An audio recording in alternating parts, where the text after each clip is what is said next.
ছেলে হওয়া এত সহজ না, অনেক কিছু ঘুরে আমাদের মাথায়। সব তো তোমার বইলা বোঝানো যাবে না, তারপরও কিছু বলি শোনো। আমরা ছেলেরা বউর সামনে মার সাথে ভালো করে কথা বললে মারা চলে থাকা সন্তান, আবার মার সামনে বউর সাথে ভালো করে কথা বললে বউর গোলাম।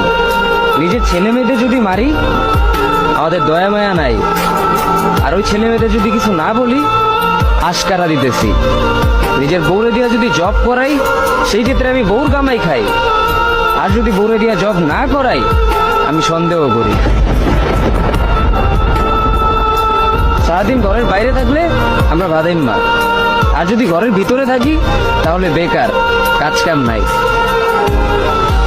আর এই তোমাদের মেয়েদের গায়ে যদি আমরা ভুলেও টাচ করি না আমরা নির্যাতক, আর যদি তোমরা মেয়েরা আমাদের গায়ে হাত তুলো আমরা কাপুরুষ। আর একটা ছেলে কি বা করে পুরো লাইফে নিজের জন্য? Likey